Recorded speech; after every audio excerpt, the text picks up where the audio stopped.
And our panel's title is, of course, Overlawyering Overtaking Democracy. Now, as the moderator, I get to ask questions, and I'm going to start with a question of the audience. My question is, aside from me, how many people here have seen Jerry Seinfeld's new animated movie, The Bee Movie? I have a 6-year-old daughter, which explains why I did. Okay, a couple of people. For the rest of the audience's benefit, I should tell you the premise of the movie is that a bee, Jerry Seinfeld, a bee brings a lawsuit against humans to keep them from taking the honey. And quite amusingly, there are some unintended and very bad consequences of this lawsuit. But there's a line in the movie that I wanted to share with you because the bee has a co-counsel, and that co-counsel is a mosquito. And the mosquito, in asserting that he is in fact a lawyer, says, well, I already was a blood-sucking parasite, and all I needed was this briefcase. So, this taps into that popular perception that our profession does some harm as well as some good. And the truth is, I'm sure we can all agree about the good. Lawyers are obviously an essential bulwark for liberty. We also are important in ensuring economic growth. We police the separation of powers, enforce contracts. I mean, all that stuff is familiar. But I suspect that we would also agree that there are aspects of our legal system that are unfortunate and that we would love to change. I'll give one example that I heard about that certainly bothered me. One of our graduates, Columbia, has been defending securities class actions for years, and he got a call from a very well-known plaintiff's lawyer who said, and I'm making up the name, but I wanted to ask you about the Jones complaint. And my friend says, well, the Jones complaint? I haven't seen that one yet. And he says, well, I think we should settle it, but the fact is I haven't written it yet. So anyway, it's not really supposed to work that way. There are issues about strike suits, about the high cost of litigation, about economic activity moving offshore because of the litigation climate, and of course about overzealous regulation. Now, if I formulate it at this level of abstraction, the fact that our system does good things but that it has problems, I suspect that everyone in the room and everyone on the panel might well agree with me. But once we look at specific policy questions, specific issues, then obviously there's not going to be a consensus. And I'm predicting a very lively panel because I think we have a wonderfully gifted group and a range of views. So, the moderator's job is a very easy one. What I get to do now is to introduce them to you, and they are a truly, truly terrific panel. I'm going to introduce them in alphabetical order because they're speaking in alphabetical order. So, our first panelist is Professor Theodore Eisenberg. Ted is one of the leading academic experts on empirical analysis of law. And much of his work is focused on various aspects of our litigation system, whether it's punitive damages, victim impact evidence, capital juries, biases for and against litigants, and the chances of success on appeal. Now, he's studied these issues in different contexts, contexts as variable as civil rights, bankruptcy, and capital cases. Ted is joined by his fellow panelist, Walter Olson. Walter is a senior fellow at the Manhattan Institute. He's written 3 books on the U.S. litigation system. They're called The Litigation Explosion, The Excuse Factory, and The Rule of Lawyers. He also runs a website that many of you may have seen called overlawyer.com, and it's actually one of the oldest blogs on law that's around. Victor Schwartz is our next panelist. Victor is a partner in the D.C. office of Shook, Hardy & Bacon. He chairs its public policy group, which integrates litigation, government affairs, and public relations. He's a leading expert on product liability, and in fact, he helped to draft the Uniform Product Liability Act and the Risk Retention Act. He was the chairman of the Federal Interagency Task Force on Product Liability at the Department of Commerce, and he's also the co-author of something academics like me know quite well, one of the most widely used, I think the most widely used torts case book, Prosser, Wade, and Schwartz. Victor, by the way, is also former dean of the University of Cincinnati College of Law, and I can't resist telling you that he is also a Columbia Law School graduate. Which brings me then to our final panelist, who is also a Columbia Law School graduate, David Vladeck, who is a professor at Georgetown Law Center. And David is a former director of the Public Citizen Litigation Group, which is a well-known public interest law firm. At Georgetown, he directs the Institute for Public Representation, which is a clinical law program, and he's also the director of their Center on Health Regulation and Governance. So it is my pleasure to welcome our panelists. Please join me in welcoming them.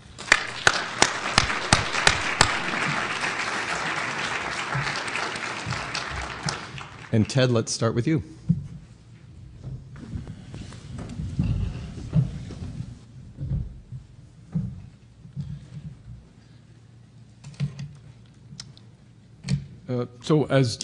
First, I'm not a graduate of Columbia Law School, but I have spoken there, so maybe that's and I'm available for honorary degrees. Should you want to unify the panel in some way.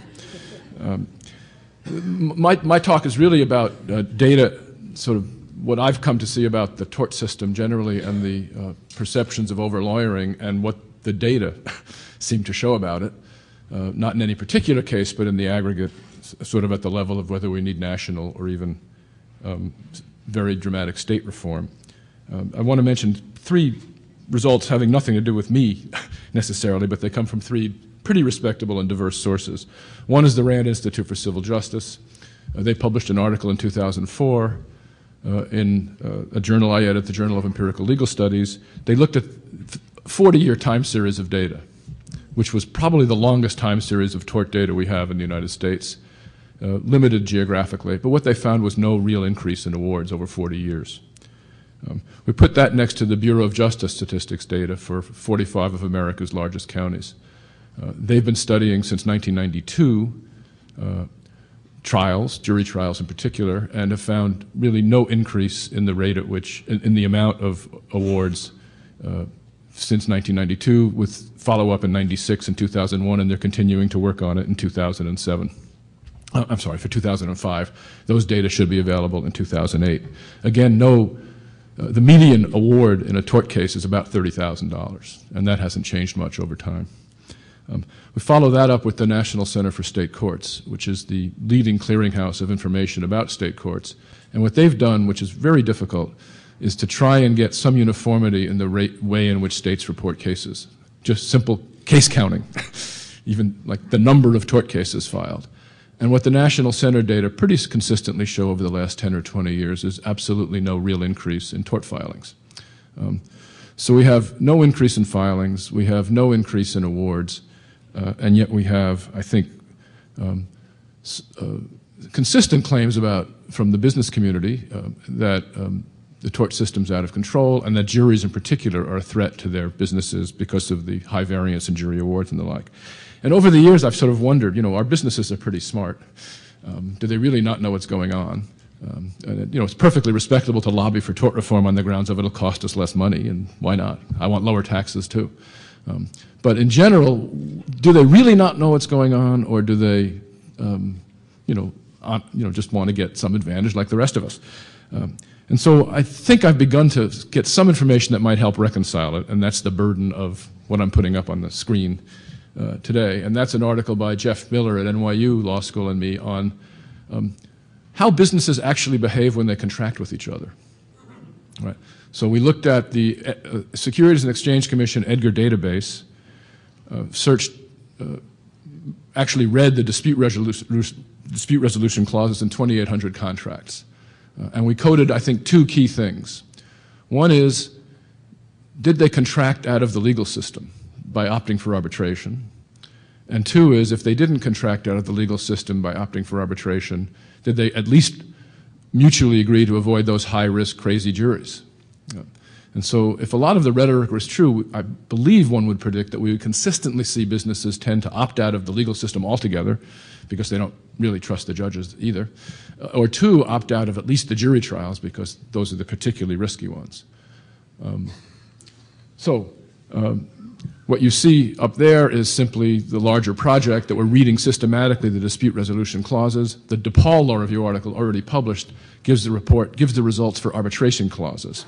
And what we found there, to our surprise, was for these big, publicly held, sophisticated American corporations, they ex ante contracted for arbitration exactly 11% of the time. That is, 90% of their contracts did not ex ante agree to arbitration. That's in sharp distinction to perhaps if you look at your cell phone contract or your credit card contract, where you'll probably find 100% requiring you to arbitrate and avoid class actions. Today's story is about perceptions of juries and what we find. And so you can read down the list of perceptions. Juries aren't competent. They're unpredictable. They're prone to give absurdly high awards, even in business against business. You might remember Texaco Pennzoil's $11 billion award. So you risk the company when you go before a jury. They consider extra legal factors, and they're just expensive to begin with. So we should really be avoiding these. So we predicted that large, sophisticated businesses, when we could actually get at their contracts, not the ex post litigation, when we could actually get at their contracts, would tend to show waivers of jury trial and waivers of arbitration. A different article addresses the arbitration one. We coded 12 categories of contracts. The data come from the Securities and Exchange Commission, 8K filings. There are a lot of contracts up there. So this is a 6 or 7 month time slice in 2002, and it would be nice to do more, but with 2,800, I think we're getting a reasonable picture of what's going on, although, of course, things could vary over time. And you can't generalize from particular time slices. Here's the basic results. I hope they can be seen in the back. Perhaps the most important line is the bottom line. That is the total row at the bottom, which suggests that of our 2,800 contracts, 19.9%, that would be the second numerical column, waive jury trial. If you count arbitration clauses as effective waivers of jury trial, then that's the last pair of columns. Then we'd have a total of 29% of contracts avoiding juries. I'm not sure it's correct to count arbitration clauses as being particularly fearful of juries, since they're also fleeing judges as well as juries.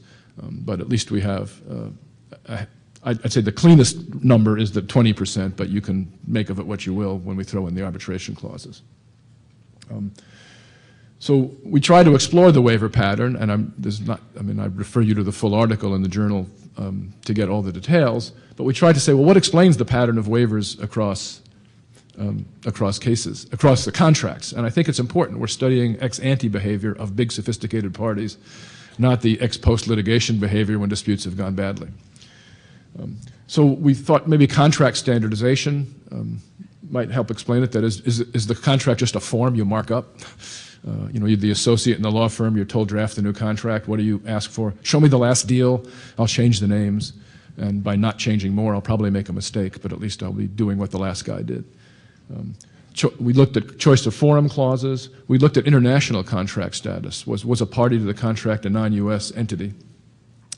And we looked at several other things. This is a measure of contract standardization. And it's simply, our crude measure of standardization is the choice of law. Right? And what you can see is that in some categories of contracts, for example, mergers, the second in from the upper left, in some categories of contracts, New York law is completely dominant. That's also the subject of another article we're doing. In pooling service agreements, these sort of fairly sophisticated financial things, New York law dominates. In underwriting agreements, New York law dominates. In security agreements, New York law dominates. And generally, the story of choice of law for large public firms is New York.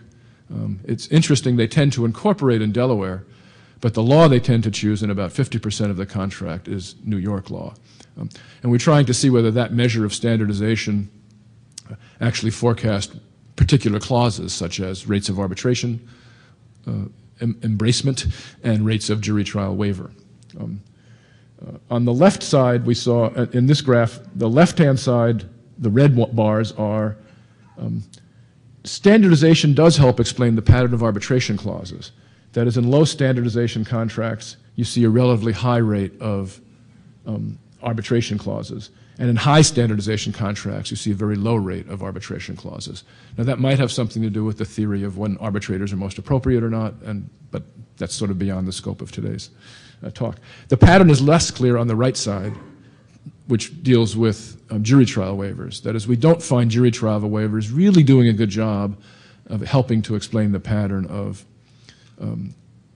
we don't find contract standardization as measured by choice of law really doing a good job of helping to ascertain when jury trials will be waived.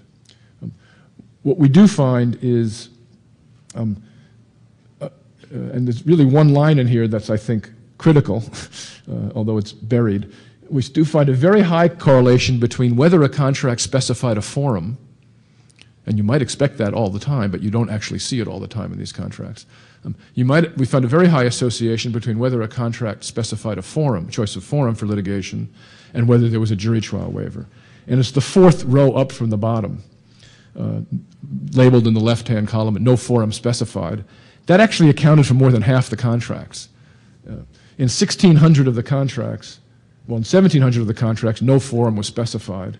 And in the overwhelming majority of those, there was no jury trial waiver. So the contracts that went to the detail of specifying a forum also went to the detail, the contracts that did not go to the detailed level of specifying a forum also did not address jury trial waivers. And that may be some insight into what's going on with the lawyers drafting the contracts or their clients. One would think with these large sophisticated firms, publicly held ones, that the clients actually have input. It's not just the sort of lawyer driving the system, but one can't be sure. We tried to see whether things varied by the presence of a non-U.S. party. That is, non-U.S. parties might be particularly fearful of American juries and might bargain even harder to waive jury trials. But we didn't find any significant effect or any effect whatsoever when we had domestic parties, pure domestic parties, and then international parties as also part of the contract. We found jury trial waiver in about 20%. I should add, with arbitration clauses, we did find a difference. We found arbitration clauses present in about 20% of the contracts when there was a non-U.S. party, compared to about 10% when there was a U.S. party.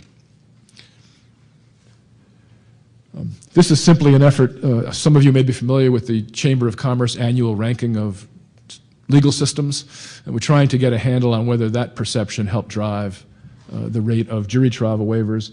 There's a modest association, not terribly strong, and one has to be suspicious about these sort of state-level aggregated data sets. But at least at least the Chamber supplied something about the business community's perceptions that we could test with their behavior with respect to jury trials.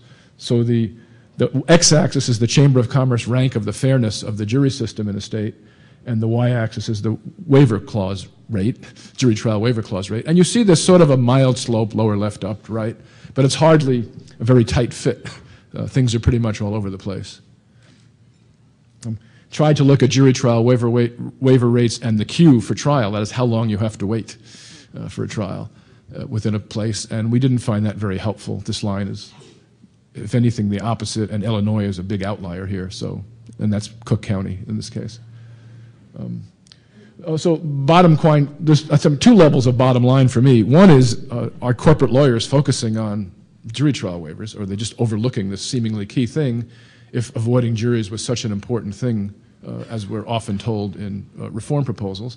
And then I guess the other bottom line I'm sort of beginning to take away is the RAND data, the Bureau of Justice Statistics data, and the National Center for State Courts data, all of which suggest for the last 20 or 30 or 40 years no tort system in crisis, are actually quite consistent with the way businesses are actually behaving. That is, they are not opting out of the legal system by fleeing to arbitration. They are not opting out of jury trials by ex ante contractually waiving them. And so I think our businesses do know what's going on. And it suggests to me that tort reform, is fine. It's like tax lobbying. We can get lower costs if we can pay less in judgments. But it's not really born of a deep-seated fear of either our litigation system or of our juries. Thank you.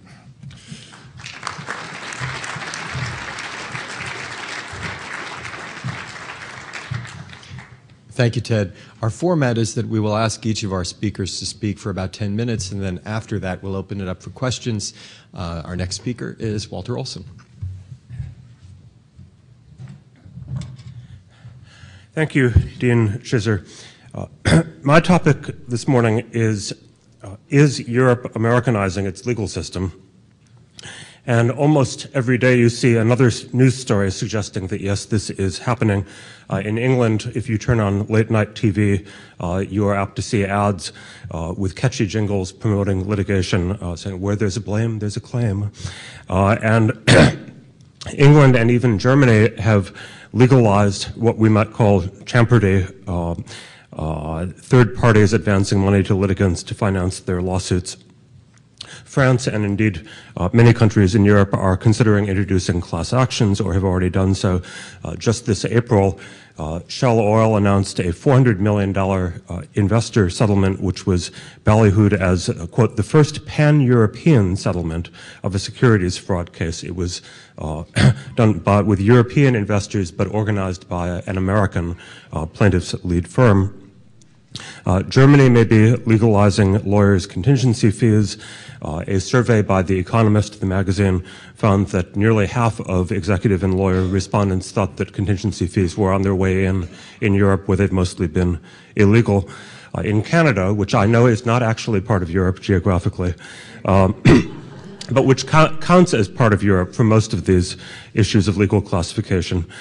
They have already liberalized class actions, and they are getting a lot more of them in some familiar areas like employment law, where the Financial Post reports Canada is experiencing a boom in wage hour discrimination and harassment suits. Does that sound familiar?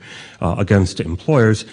In Ontario, there are proposals to liberalize the awarding of punitive damages against employers, punitive damages having been pretty rare and pretty low in Canada up to now.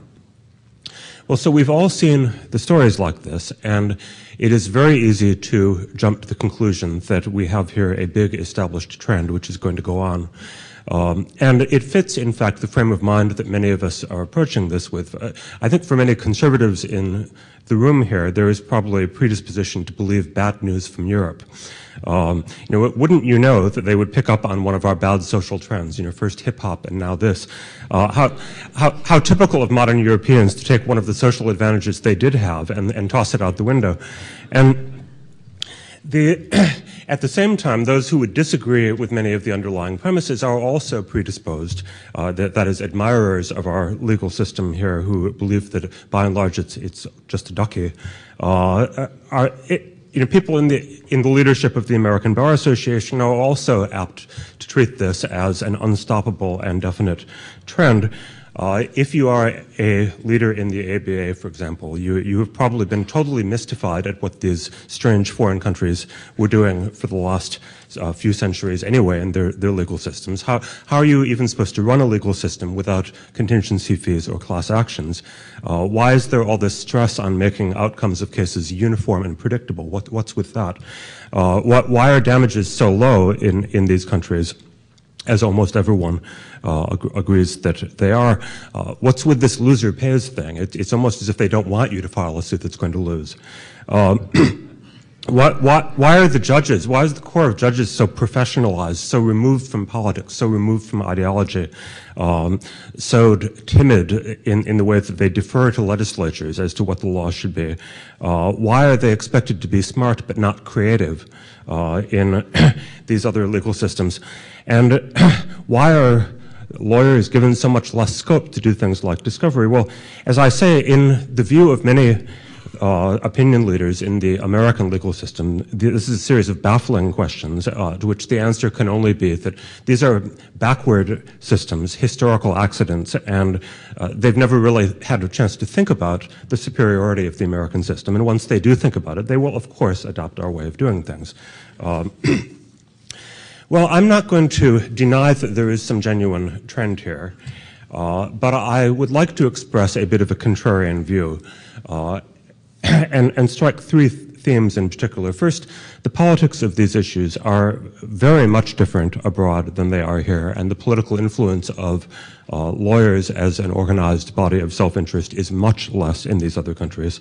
It is keenly felt in every one of these countries, so far as I can see, that they do not want to wind up with America's problems. And they have no intention of giving up crucial features of their system. I'd point out that the pressure to Americanize we read the stories typically from English-speaking countries, and that is where the pressure to Americanize is in fact strongest. I call it the curse of the common language.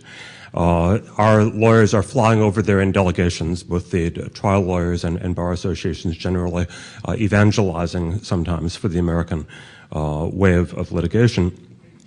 It starts in law school. A Canadian lawyer told me that they're studying law at Canadian school. You go to the library, and there are, of course, a few Canadian law journals here and there, but there are row after row and stack after stack of American law reviews, and inevitably you read them, and inevitably they come to seem less than crazy. And this is not, by and large, happening so much in Asia or in continental Europe, but it is happening in many of the English-speaking countries. And secondly, we tend to exaggerate the extent to which Great Britain is our polar opposite. We think, oh, well, they're totally anti-litigation and they have an entirely different approach. From the standpoint of most of the rest of the world, this is not so. England is viewed as more of a hybrid between the American way of doing things and the rest of the world way. And this was true even before the recent trends. There was a, let me get, there was a recent article. The European Patent Office earlier this year gathered information on the relative costs of litigation across Europe. It disclosed that to litigate a small to medium-sized patent case in England costs between 3 and 10 times as much as the same case in Germany or the Netherlands. Sir Hugh Hladik attributes the gap to the English system's attachment to, quote, lengthy cross-examination and oral argument and, above all else, disclosure of documents, unquote. So you had a system that was already closer to the American than many of its rivals and has become yet closer recently. In England, and indeed in all of the countries where changes have been in the offing, there has been a huge national debate. And in Britain, you have a great deal of public opinion and bench opinion which is dead set against Americanization. You have a series of decisions by the British judiciary upholding very eloquently principles like assumption of risk, declining the invitation to adopt liberal American damage theories on things like the right to sue over asymptomatic fear of future illness. And you have, well, earlier this month in the London Times, there was an article by their columnist Michael Herman about proposals to introduce class action procedure, and I'll just quote a few phrases there. He said that the perceived evils of the U.S. model were on everyone's mind, and that there was a pretty universal consensus that in order to avoid those evils, Europe was going to keep its costs follow the event principles. It was going to avoid things like damage multiples, triple damages, and punitive damages. In France, the Sarkozy government has been introducing legislation to provide for class actions, and there was an interesting quote from a leader of or a spokesman for a leading French consumer group, which was strongly in favor of introducing class actions, but Mr. Cedric Mousseau hastened to add, quote, we don't want an American law with its excesses, no contingency fees for lawyers or elected judges and jury trials. There would be a series of breaks on abuses with professional judges. Again, that's one of the advocates of the legislation. And I think we'll be waiting for a long time for American consumer groups to use language like that. Once you turn beyond the UK and a few of the continental countries, you begin to see not just a debate about whether to move in the American direction, but all sorts of other trends. And many of you in the room here, I know, are familiar with the long-standing system in effect in New Zealand, where they have effectively national accident insurance, and they take huge numbers of personal injury disputes completely out of the legal system in favor of social insurance. Well, that system, many of you practicing lawyers will be glad to know, has not spread to other countries. It remains pretty much sui generis for New Zealand. What is showing some signs of spreading, though, is the somewhat more moderate idea known as scheduled damages. This is very familiar to those who have practiced in continental European systems, and it basically takes the idea behind our workers' comp, that is, that they should come up with a range of payments for particular injuries, broken arms, legs, and so forth, and apply them not just to workplace injuries, but to auto accidents, accidents in general. A couple of years ago, Ireland, which had been, as you can imagine, very close to the English system in the way it approached a lot of these issues, decided in a very radical change, the sort of radical change that one seldom sees in these tort systems, decided to adopt scheduled damages. And I will read just a couple of sentences about what it did. Henceforth, the compensation value of a broken arm or leg, aside from lost wages and other economic damages, will be determined with reference to a schedule or table known as the quantum, which will serve as an indicated settlement figure. The quantum damages will retain some flexibility to account for the details of particular injuries and injured persons, but they're intended to be set at the same average level as the Irish courts are currently handing out for each variety of serious injury. The difference is that there will be no occasion, or at least less of an occasion, for dueling attorneys to argue damages afresh in each case in hopes of getting something higher or lower than the norm. This is tragic, of course, if you are in the business of litigating cases. It takes away, in a great many cases, the opportunity to have much of an argument over damages, and it just leaves you with liability. Okay.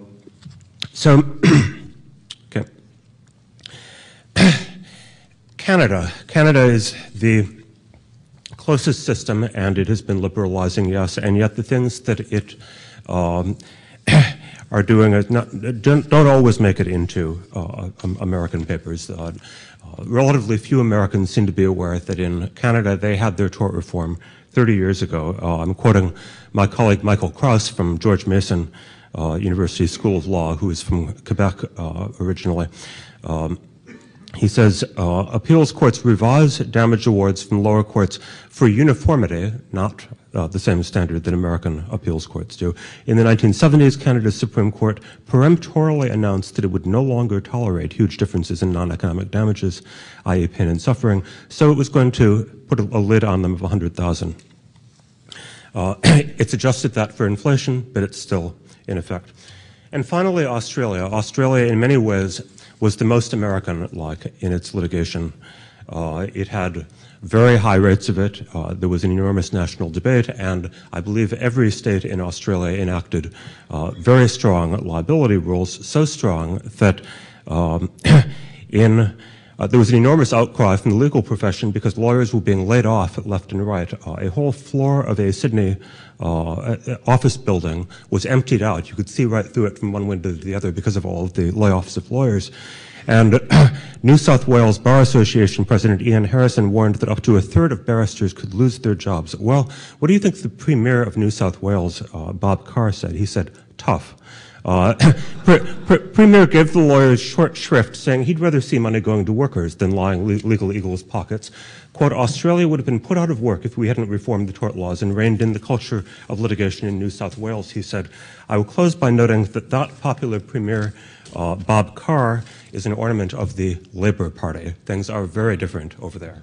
Thanks.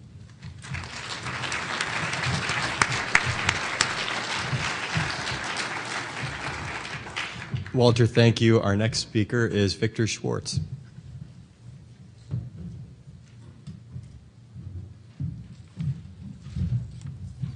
The dean asked if we wanted to sit or stand. If you're 5'5", it doesn't really make much difference. I want to thank the Federalist Society and David Ray. They have really made this very good. You'll see, and you'll hear the professor who follows me, some of his views will be different from my own. Federalist Society is always balanced with their speakers. And you'll see in this morning's paper there is a new group, actually it started about 5 years ago, called the American Constitutional Society. And in this very place, they had me at the first meeting, and it was 5-1. And the moderator was from Hamas, and they thought I was from the UJA. So it was, I didn't mind that.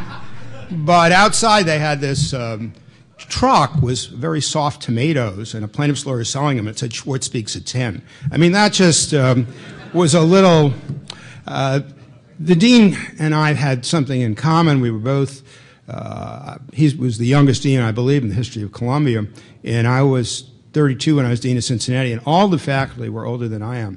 And I learned a life's lesson. Forever, till this day, I can deal with cranky people. I mean, it's just a great opportunity to be a young dean.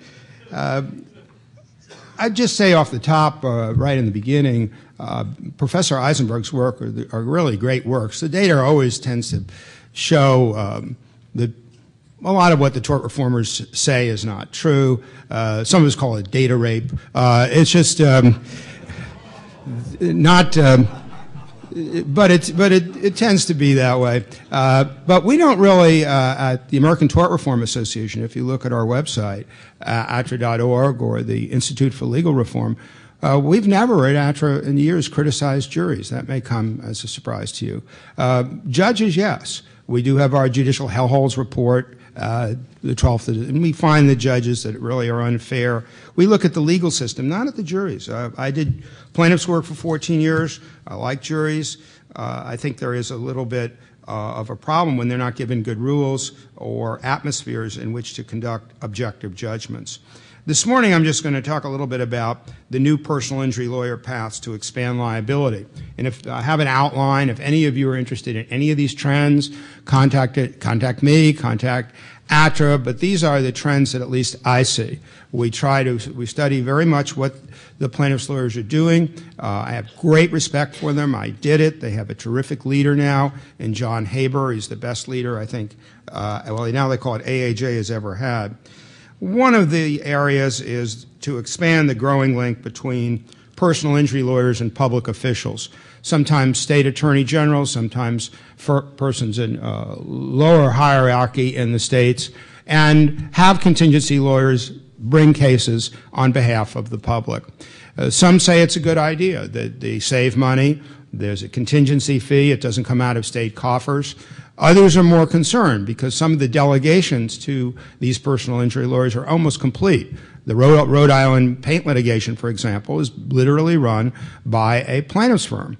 And plaintiff's lawyers, I was one, their allegiance is not necessarily to the public at large, but to expand tort law as much as possible, get as high a verdict as possible, and that's their position. And does the delegation become just abdication of responsibilities? We think it is. They think it's not, but it's certainly a trend, and it's going to expand, whether it's guns or drugs or other things. You're going to see more and more in the next 5 years state attorney generals handing over power to enforce their tort part to personal injury lawyers.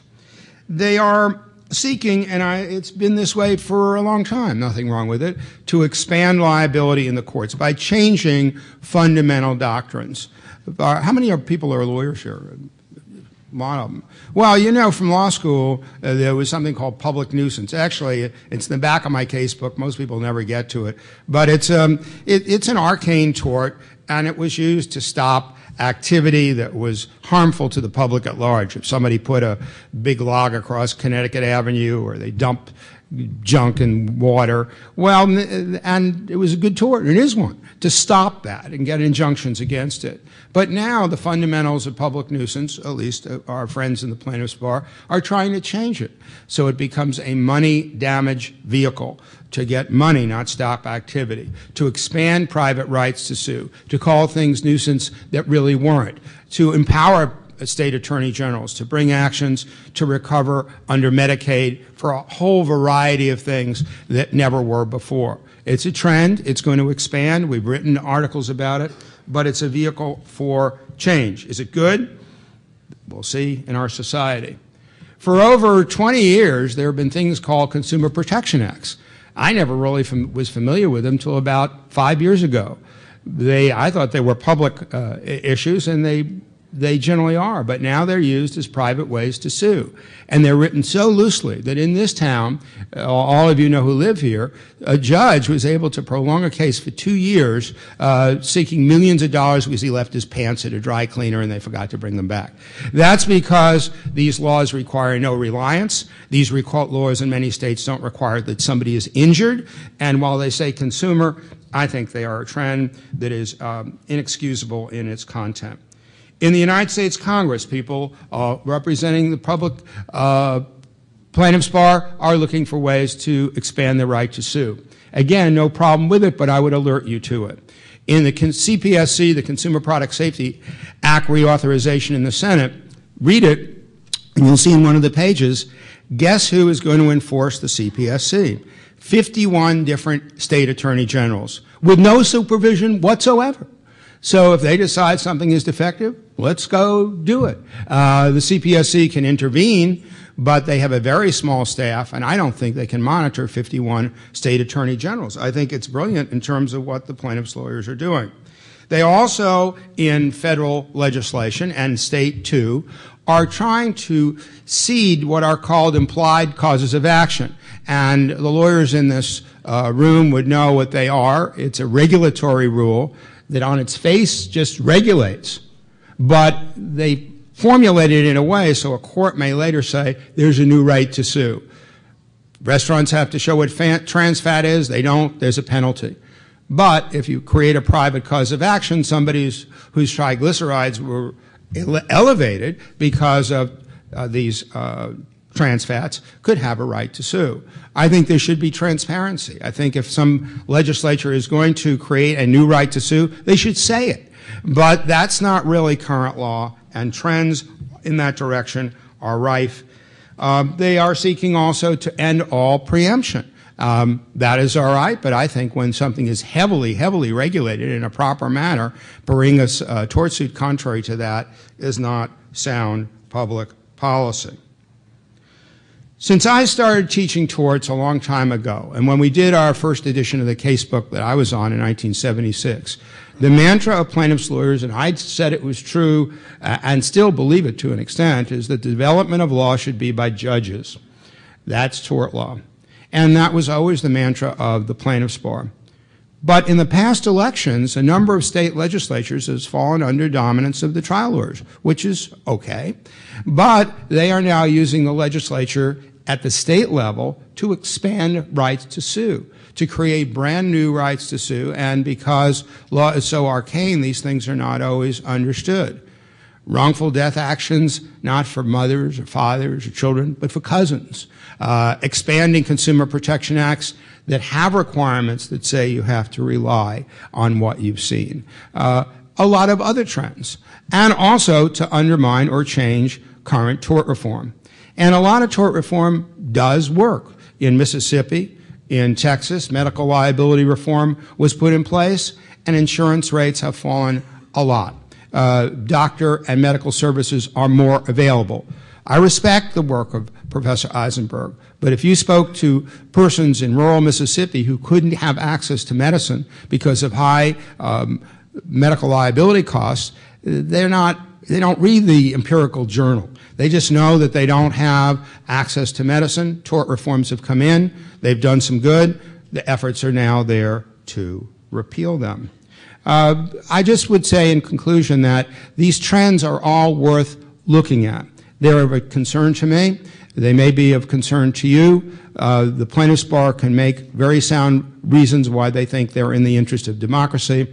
I really don't think they are, and I thank you for your time.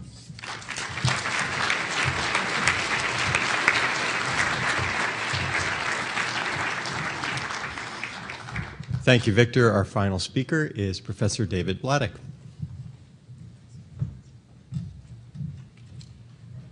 Morning. I want to thank the Federalist Society for inviting me and for bringing me together again with my good friend Vic Schwartz. Every time Vic says he's concerned, I feel really good. So it's just wonderful to listen to his litany of concerns about this. I was invited, I think, to be the contrarian here, and so I would like to start by explaining why I think this panel has been misnamed. The real question is underlawyering, undermining democracy. And if you look at the trends in our legal profession, the truth is that most Americans have no access to legal services, cannot afford them, and this trend of underservice is accelerating, not slowing down. According to the American Bar Association and everyone else who's looked at the question, 90% or more of the legal service needs of people who are not poor but are not rich are not being met in the United States. It's just a fact. When I went to law school, most lawyers who graduated ended up serving the people. We ended up representing people. That's no longer the case. If you look at the demographic shifts in the profession, the majority of lawyers now go to institutions that represent corporations, not individuals. And this underservice is accelerating with cutbacks in legal services, in reductions of public funding for legal aid. And I think it's reached a point where there has been a fundamental breakdown in our ability to provide legal services for many, many Americans. I was talking to a judge on the Second Circuit who facing this crunch of immigration cases. Both the Second and Ninth Circuit are just flooded with immigration cases. In the Second Circuit, it's 40% of the docket. He explained to me that these cases, by the time they get to the Court of Appeals, were essentially hopeless. Why? Because fewer than a third of the people caught up in the deportation nightmare have access to legal services at all. So he sees many cases in which the result ought to have been different.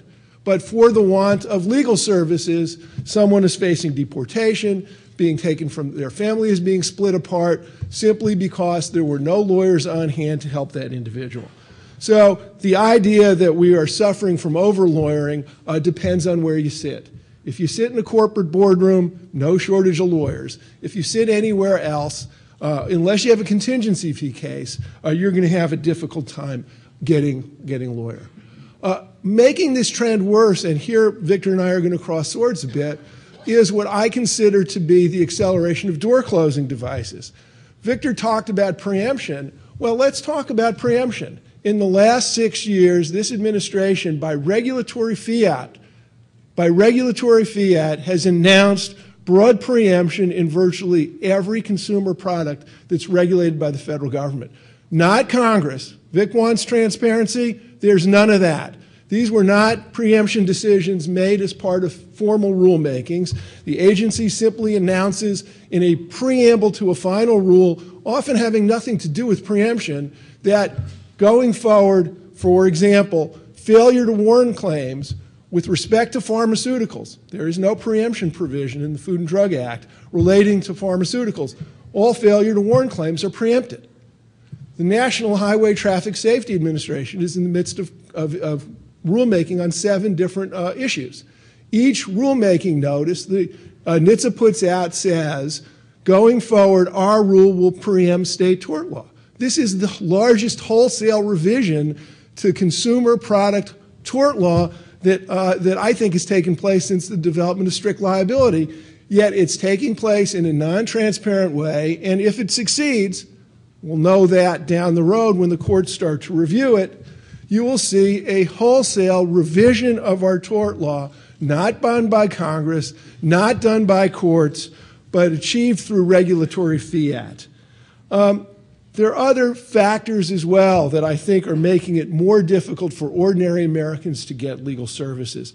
The data show, and Professor Eisenberg is right, that the rate of tort cases, both in the state and federal courts, has been stable over the last 15 or 20 years. Now, there needs to be an asterisk next to that statement, because during that time, you've seen the courts flooded with asbestos cases. And if you control for asbestos, you take asbestos out of the mix, there's really been a decline in those kinds of cases, even though the population of the United States has grown by about 20% in that time. So is there an increase in tort litigation? I think the answer plainly is no. And if you control for asbestos litigation, then the answer is certainly no. Let me just turn, thank you. Let me just turn now to some of Professor Olson's comments, because I think instead of the Americanization of European law, what we ought to consider is the Anglicization of the American legal system. Our legal system was founded on the English system, but their legal system has addressed these issues in ways that we ought to at least take a look at. For example, 90 to 95% of people who go to legal services organizations with a viable claim and qualify for legal services because they meet the very low thresholds of income eligibility are turned away. Why? Not because they don't have a viable legal claim, not because they're not eligible, but simply because legal services does not have the capacity to address their needs. In England, someone in that situation would go to a private lawyer, and the private lawyer would be paid for by the state. There's virtually universal access to legal services by the poor. Now, some people complain that that places too great a burden on the government. Maybe it does, but at least in terms of access to justice, the English are far ahead of us. In terms of contingency fee cases, the English haven't simply approved contingency fee cases, but it is now permitted for English lawyers to use runners. I mean, if you went and solicited a client, you walked up to someone and says, "I'm your lawyer," that would be a violation of the disciplinary rules. And nobody here who practices law would do that, or at least do that in any public way. In England, there are people with clipboards on the sidewalks signing up people for litigation. That is the ninth circle of hell for Victor Schwartz. But it gives people access to the legal system. There's now, England still has the loser pay system, not the American rule, but the English rule. But there are now insurance systems that permit people who think they have viable claims to go to insurers and essentially buy insurance. This would be, of course, unethical and impossible in the United States, but there are risk-spreading devices that now enable people who would otherwise be frozen out of the legal system to participate. Now, I'm not suggesting we adopt any of these proposals wholesale. I too don't want to see people standing on the street corner with clipboards signing people up for lawsuits. On the other hand, we have reached a point where we need some kind of a breakthrough on the provision of civil legal aid to Americans. It is simply hard to imagine that we have 1 million lawyers in the United States, but most Americans, unless they're fairly well off, cannot afford basic legal services. That seems to me intolerable. I've been told I've got to wrap up. Let me just say one last word. I think that there are all sorts of frictions in the joints in the way the American legal system works. I think we need to have a conversation about how to improve access of justice, how to improve the quality of justice, how to make these decisions in a more transparent way. I don't disagree that if Congress decides that a heavily regulated product ought to be insulated from tort law, that's Congress's decision to make. But I don't have any problem with making that decision in an open and transparent way. Nor do I have any problem with the common law system working the way it always has, which is letting judges and litigants fight it out. I am very troubled by this new trend of preemption by regulatory fiat. These are statutes that, by and large, do not contain preemption provisions, or in the case of the National Highway Traffic Safety Act, don't contain a preemption provision, contain savings clauses, express saving clauses. And the idea that a regulatory agency can, in the face of contrary congressional direction, simply declare that its regulatory acts are going to have preemptive effect, I find deeply troubling. Anyway, thank you so much.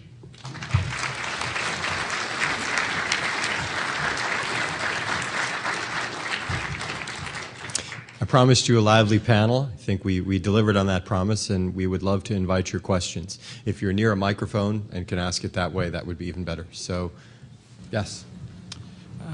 Ted Frank, I'd like to possibly point out some agreement between Victor and David, and that is, over the last 20, 30 years, we've seen the number of lawyers increase, the number of corporate lawyers increase, the number of corporate litigators increase, their billing rates increase. And that can't be because the number of tort cases or the volume of tort litigation is going down. It's because it's becoming more important to have $500 an hour lawyers or more expensive lawyers looking at these cases because of the billion-dollar consequences of litigation. And perhaps if there were some more constraints on that, the amount of American resources devoted to litigation would be going down, and there would be more access to justice because lawyers wouldn't be priced out of the market by the need for corporations to bid for these lawyers' services.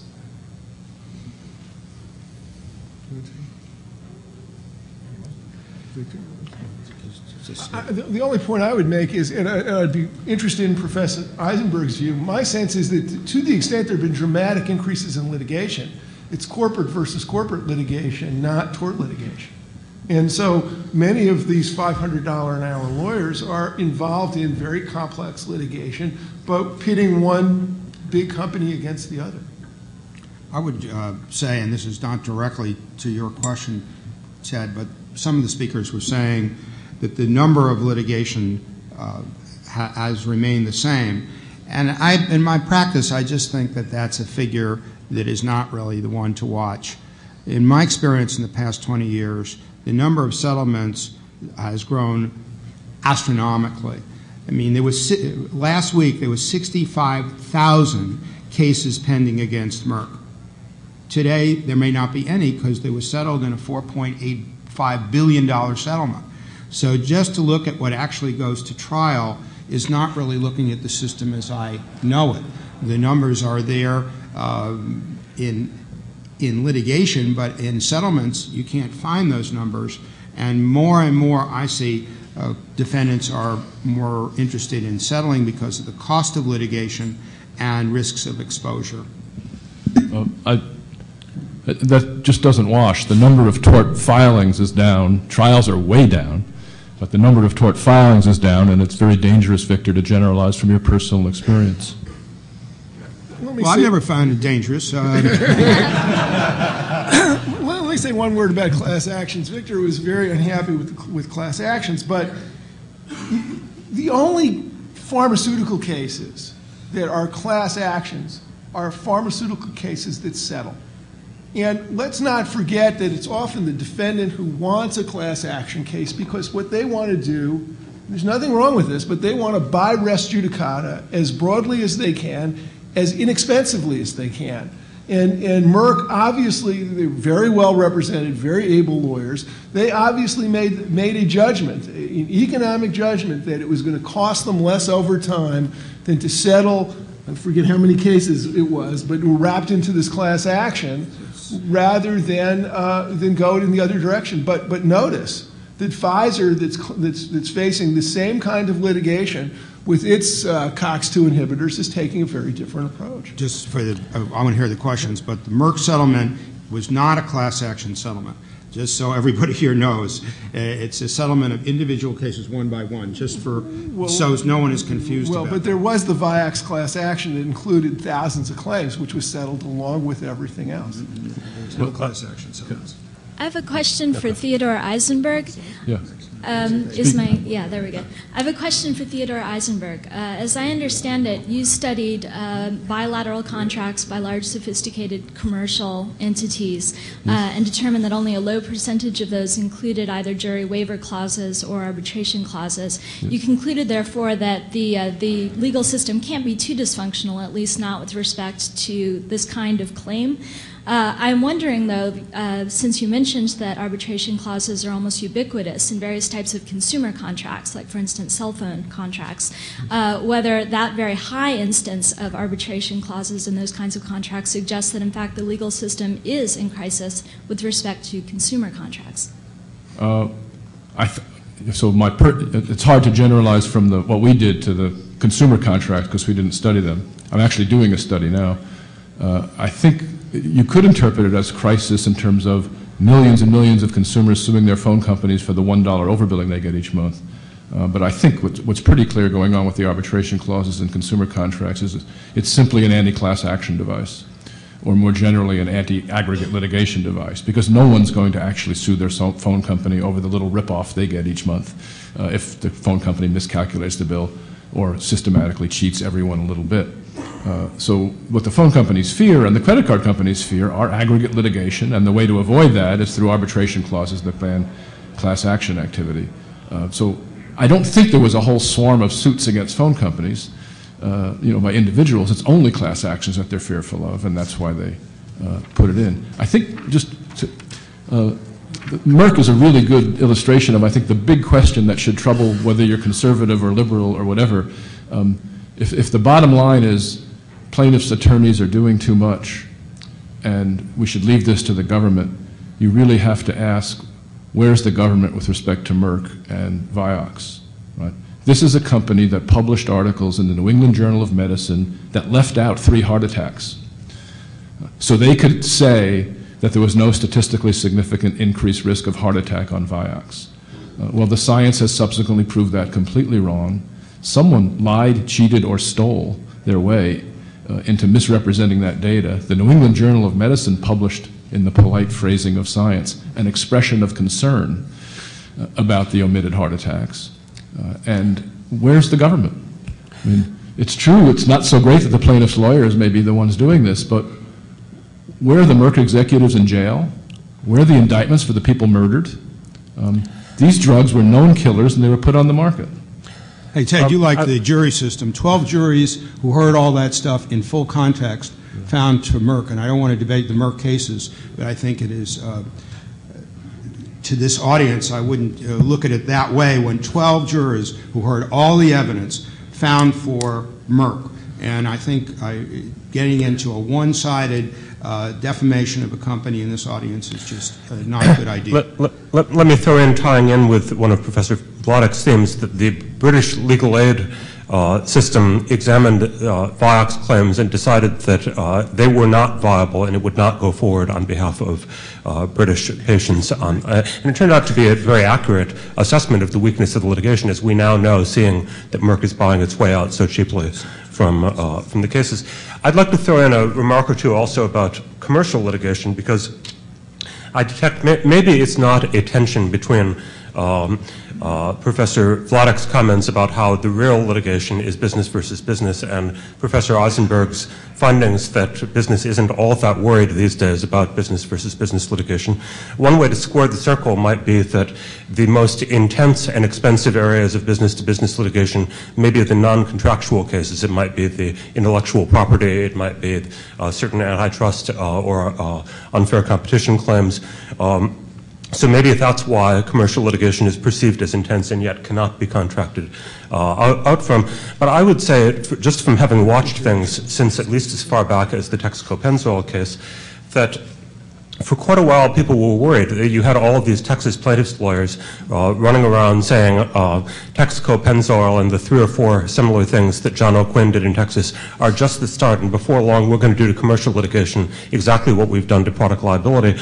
And that produced a panic for a few years, and then they realized that in fact the lawyers weren't very good at replicating that, and the state courts were not very interested in providing them with more of that. And what I take from Professor Eisenberg's very interesting study is that as a patriotic New Yorker, I am glad that the New York courts are considered good for commercial contract litigation. I think that's been true for a century or so. And the more New York praise, the better. I would not, however, rush to take comfort if I were, let's say, a doctor in New York.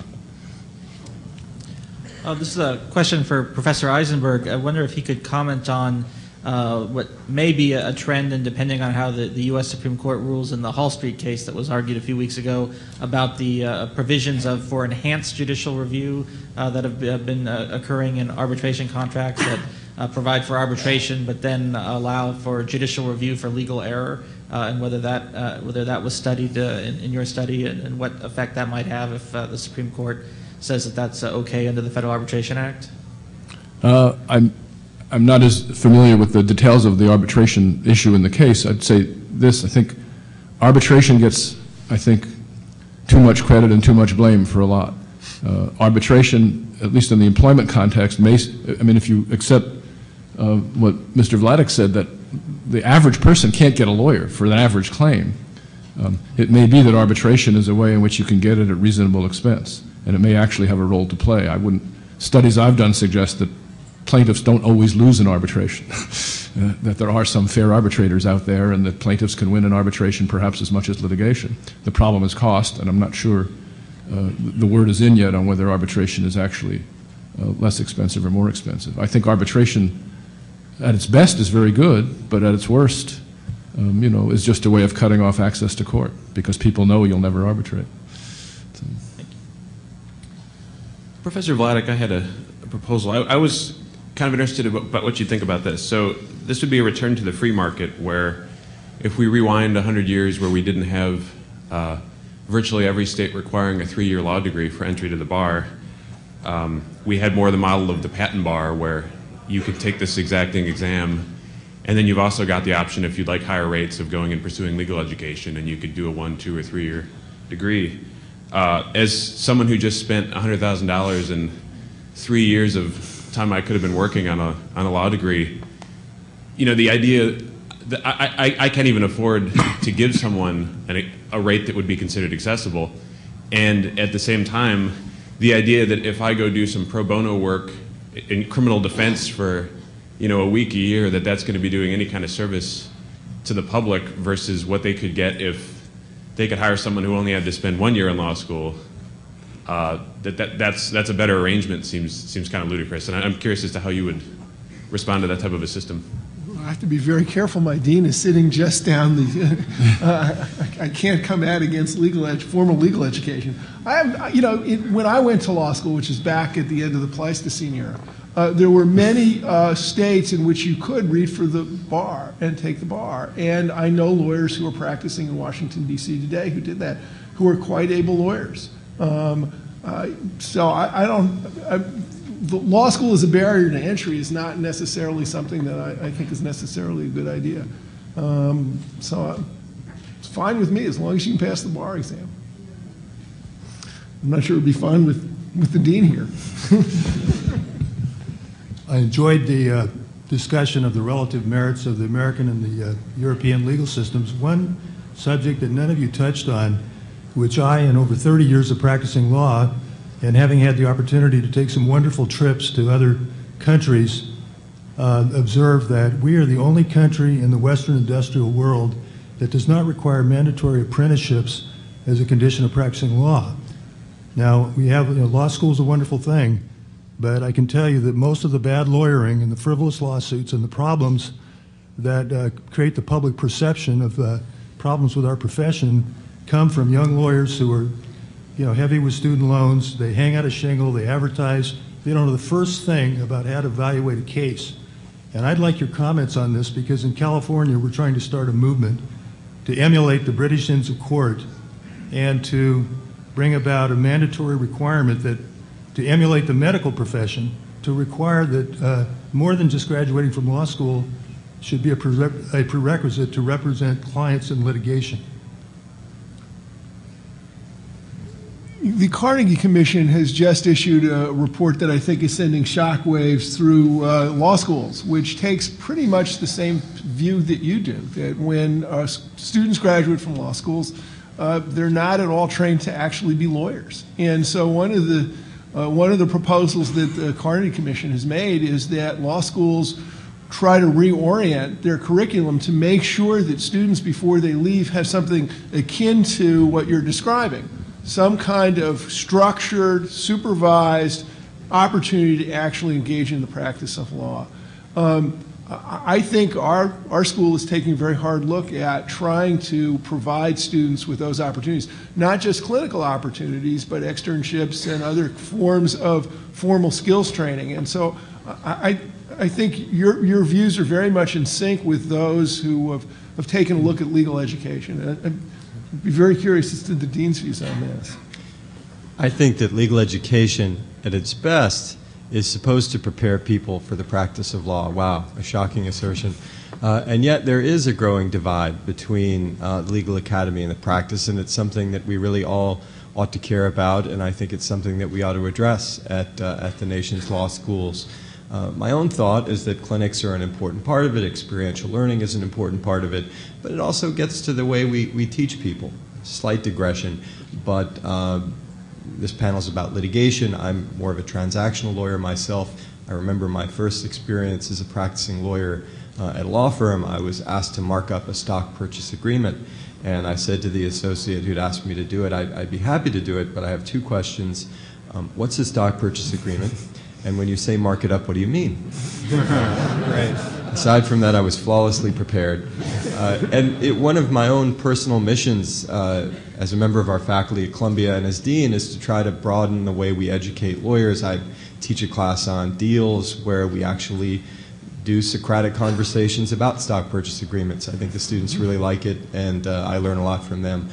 I'm not as convinced that there's sort of a one-size-fits-all answer for every young lawyer, and that it would necessarily look exactly the way you're suggesting, but I think the spirit of what you're saying is a point well taken. Thank you. I think there's also a tension between law school's sort of internal reputation among other good schools and sort of very specific hands-on training of individual lawyers. We tend to get our prestige from, well, in the exaggerated phrase, pointy-headed intellectualism that's of no relevance to anyone else. But that's a slight exaggeration. But we don't tend to get within law school world prestige from training lawyers very well. We tend to get it from academic articles, some practical, some not, but tend to get it from academic articles. The actual high-quality training of lawyers is something we are not competing on in some deep sense. That is, our reputations don't rise or fall nearly as much on that as they might. But there's a cost there. I think high-quality, individualized training of lawyers is expensive. Right? And so you might have to double or triple high-quality faculties to produce sort of no net change in the degree of good scholarship being produced, and to add the fact of very good lawyering, which I'm sorry to say might drive up the cost of legal education, because right now we're really cheap in some sense. We're cheap for the universities because I can stand there in front of 100 students and train them, at least to the degree we train them. If I'm a doctor, I have to get individual with each of them and actually teach them how to do something, and that's very expensive.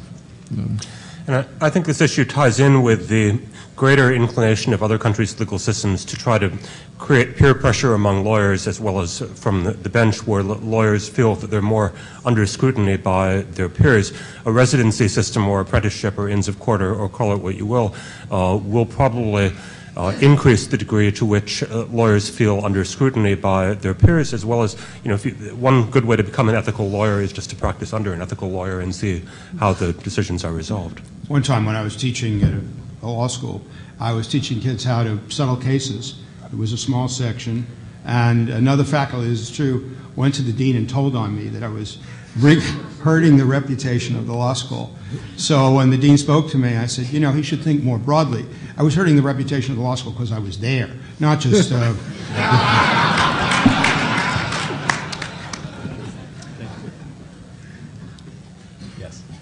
On your last point, the Vanderbilt University Law School is developing a bridge between practice and academic experience as well.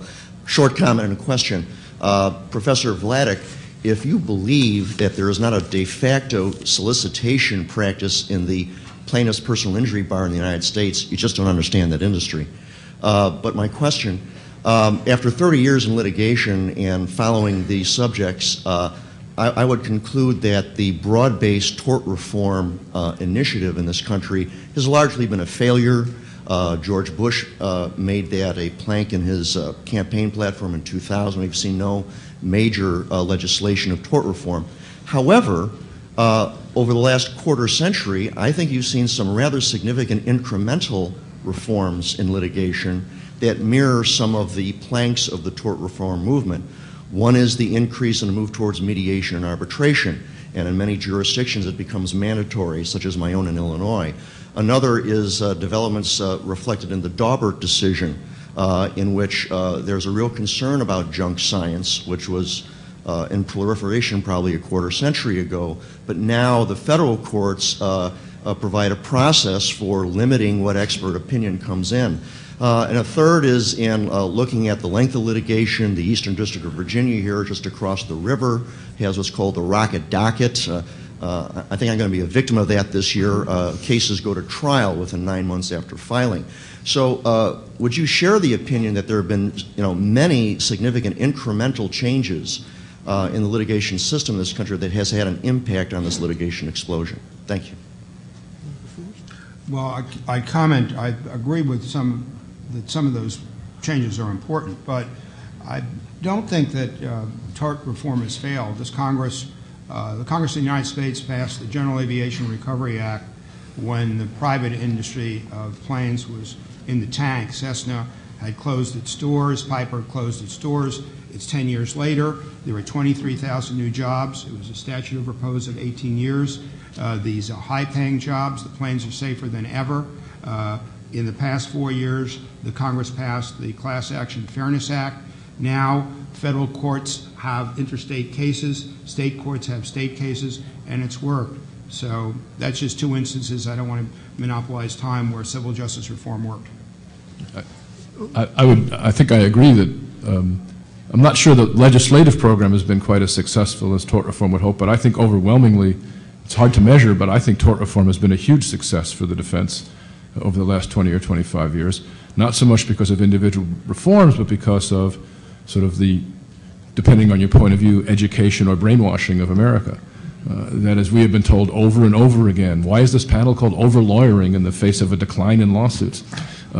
We've told over and over again that we're in crisis, and I think people have internalized it. We have judicial hellholes by our data virgin, Victor Schwartz. We have these labels thrown around, and so people have really internalized it. It's really tough to win a case, and I think tort reform has been an enormous success. Yeah, let me just quickly add, I agree with that. The tort reform has had a huge bite, and if you just look at the flat line of aggregate damage awards, if you measure the success or failure of tort reform by payouts, I think you'd have to say tort reform has been quite successful. And please be assured I have no illusions about solicitation in personal injury cases or in any other form. My only point was, in the United States, it's still, at least if you read the code, it's not appropriate. In England, it's no hold bars. I wish we could measure the success or failure of these things better. My own inclination is to look for data streams where you're capturing actual payouts that include settlements rather than just things that reach verdict, which are a tiny percentage of that. And we don't have very good data streams on most of the areas like product liability. The numbers are about as good as anywhere on an area like medical malpractice, and there it doesn't quite bear out either side's case. Payouts seem to have been fairly level in recent years after having increased enormously 20 years ago or so. In product liability, yes, we can get at some things like asbestos, which continues, so far as I can see, to go up and up and up and up and up. But that doesn't mean that pharmaceutical cases are not also producing lots of money. We just don't have as good numbers on it. Thank you. Hi. I was just wondering, Mr. Eisenberg, you spoke about rent-seeking behavior among corporations in kind of... What kind of behavior?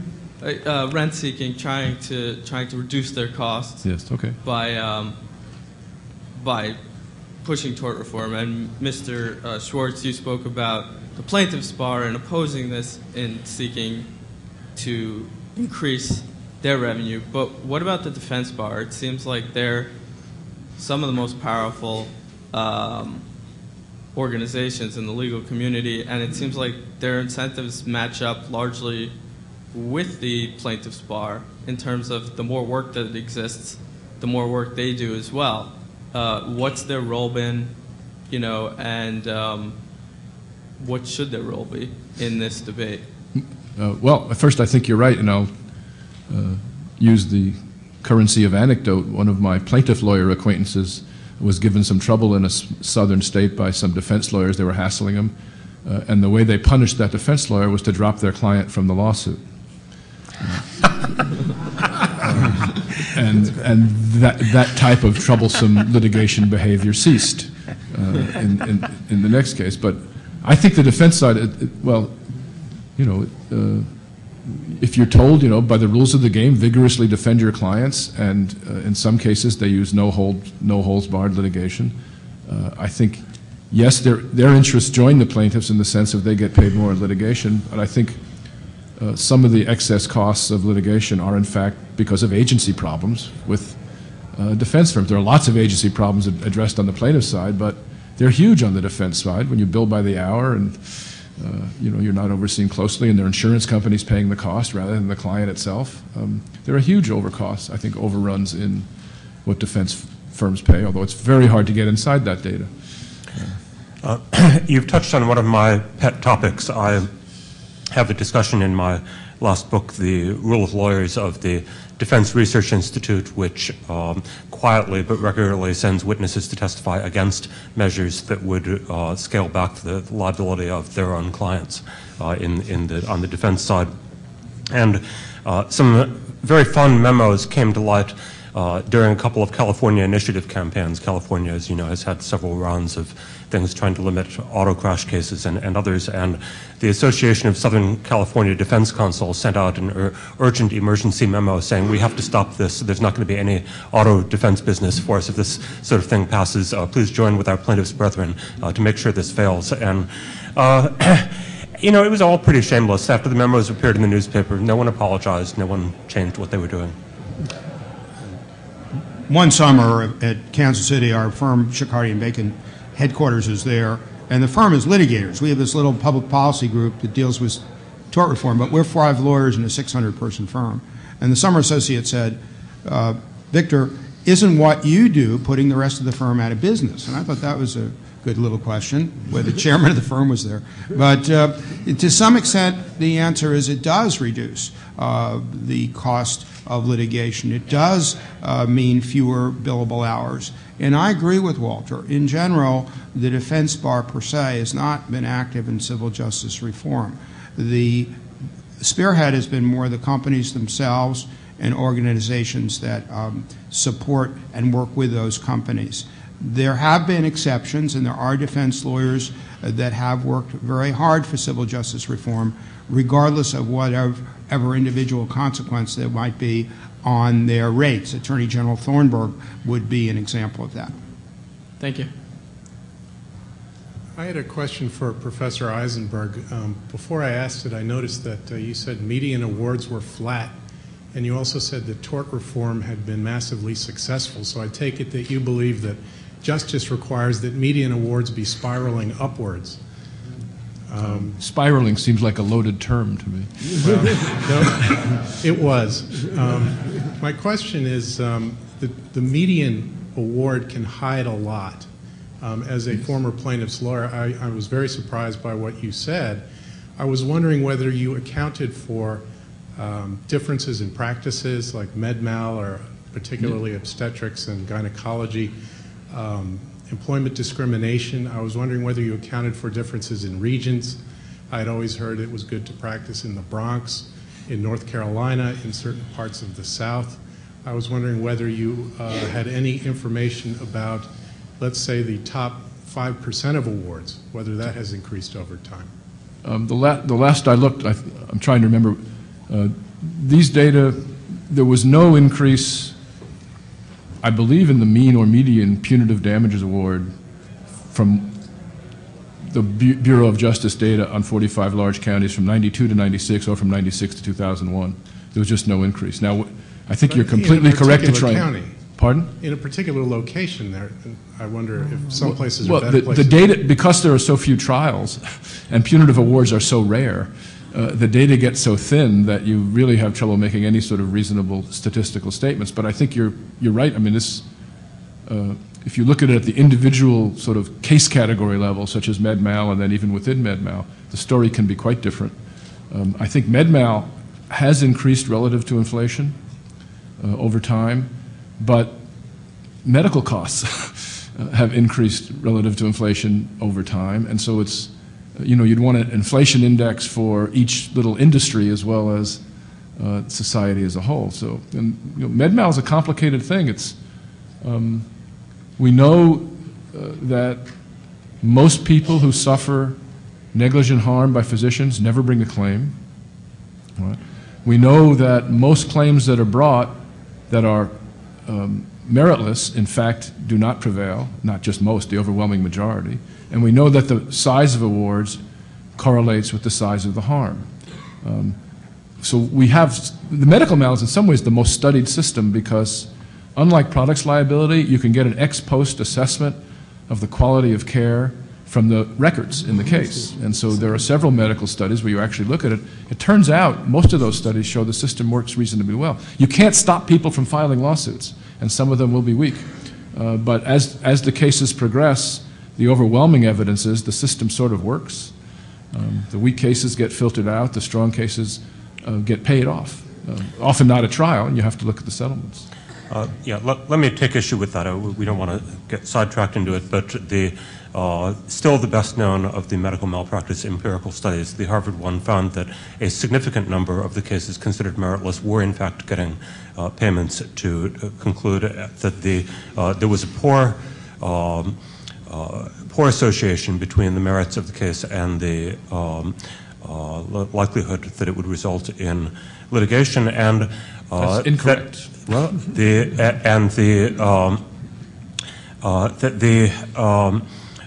And nearly everyone finds that the cost of payouts is heavily concentrated on a very few specialties, and that within those specialties, it is not just some small percentage of incompetent lawyers who are being hit, but that in OBGYN, orthopedic surgery, neurosurgery, if you practice in a litigious area, you are going to get sued and probably have payouts. I think you're right. These average means tell us absolutely nothing. There are outliner verdicts. There are jurisdictions in the United States where forum shopping is rampant. We do call them judicial hellholes. Nobody's ever disputed those in any particular way. So the outliner verdict is a threat. And if you know that in a jurisdiction, I think of a place in Mississippi, which is now much, much better, but a few years ago, 10 people got $10 million each, and their average economic loss was $7,500. And the judge just let the plaintiff's lawyer do whatever he wants. And that causes fear. And that is not shown in the median statistics. Hi, my question is for Mr. Olson. When Professor Eisenberg put his chart of the different jury systems and the perceived fairness up, I noticed the state of Louisiana was very highly rated, and I was wondering if you thought that's a bad rating, not a good rating. Invert the scale is well, right. But you had been talking about how the systems in Europe tended to be better. Well, Louisiana is, of course, influenced by European systems and is a civil law system. And I was wondering if you could talk about why Louisiana might be different from... Well, Louisiana, as I think people from Louisiana will be the first to tell you, is sui generis in any number of ways. And the fact that they inherit their procedure from the Napoleonic Code has not kept them from being a rather typical American jurisdiction on many, or typically liberal on many issues of damages. They are... I don't know enough to get into the details about how it would differ from the Alabamas, Mississippis, Arkansas, with which it might be compared as a cultural belt, the jackpot belt, I once referred to it, along with the coastal areas of Texas, which between them have produced a vastly outsized share of controversial verdicts and forum shopping issues and things like that. And Louisiana is by no means the most intense zone in that Gulf Coast belt, but it's more like it than it is like Nebraska. Why not being from there, I hesitate to say. Thank you. I would like to put this to the whole panel. In my town, the most active PI law firms, the back of the phone book type ones, huge billboards everywhere, they never go to trial, and very rarely, I think, even file suit. They, write demand letters, and there's provisions in state law for instant $10,000 payments from insurance companies. How does that get captured in your data? And isn't that the vast majority of the transfer from the companies and insurance companies to the plaintiffs and their lawyers? I'm sorry, is this automobile or other? I think it applies especially, the $10,000 PIP stuff is all automobile, but I think just in PI work in general, at least in my town, I know that the big firms very, very rarely go to trial or even file suit. It's all done with the I'm just in the study, I did this a long time ago, but the there's a big difference between the statement that they rarely go to trial and they rarely file suit. At least what I looked at in products liability was you rarely got any money, any substantial money, unless you filed suit, perhaps outside of auto. I agree they rarely go to trial, but I think to get serious money you need to file suits usually. Not always. But you have hit the heartland of America. The demand letter with no lawsuit, a baseless claim, and the PI lawyer, not the top ones, not the ones that are on TV and who are I'm always debating. They never file a frivolous lawsuit. But this part of the bar that files a case for $10,000, $7,500, and then makes an offer to settle for what the legal costs would be for the defense. The insurers get their checks out. They pay them. The sanctions against frivolous claims don't work because they're rarely put in. And if this audience was the National Federation of Independent Businesses and the 800,000 businesses that they represent, they would have applauded you when you finished your statement, because that's what the small businesses in America face. They are not captured by data.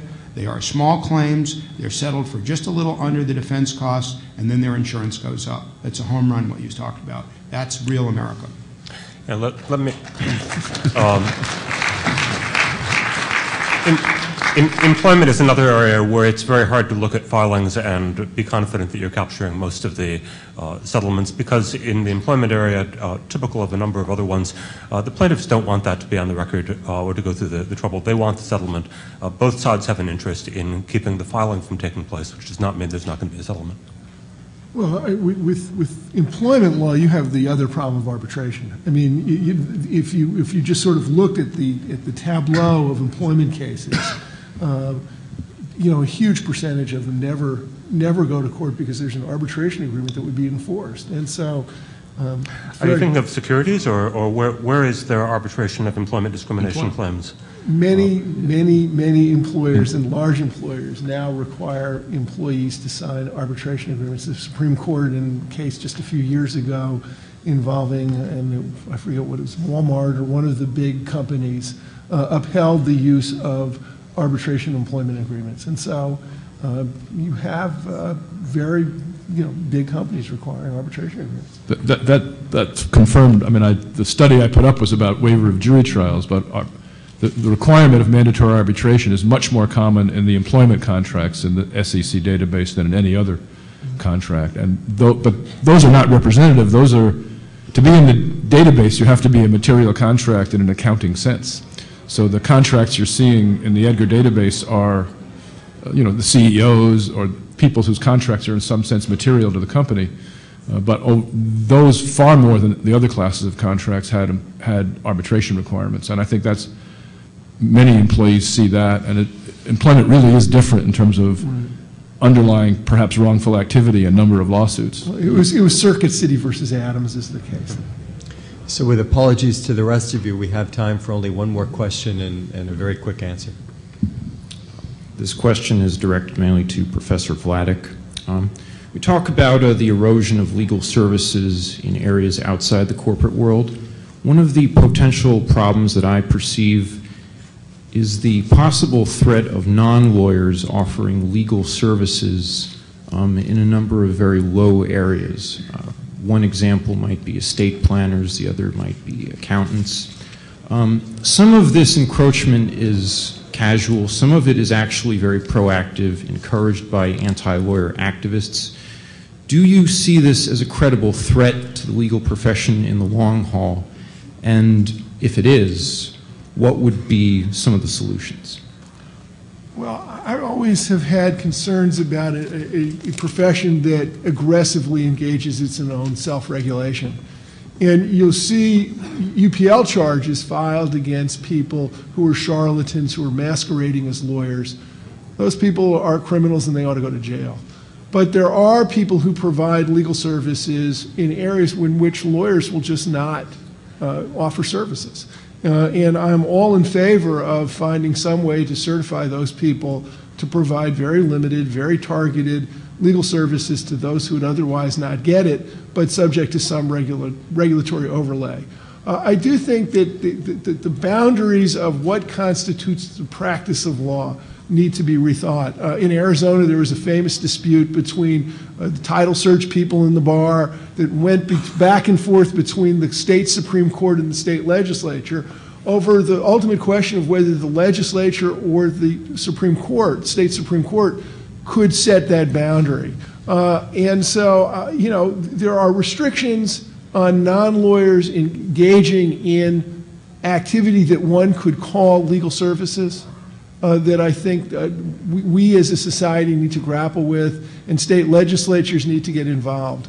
But I am very worried about a system like the legal system that claims an absolute and unconditional right to regulate itself and at times aggressively patrols the boundaries of what constitutes the practice of law. In most states, there is no statute that defines what constitutes the unauthorized practice of law. It's a common law rule that's evolved over years, inaccessible to anybody without a law degree. We need to leave it there because, and you should, thank you, and you should stay where you are because in a moment, as soon as our panel leaves, Senator Mitch McConnell will be coming in to speak in this room, so we're actually not taking a break. But we've gotten wonderful questions. The panel's terrific. Thank you all.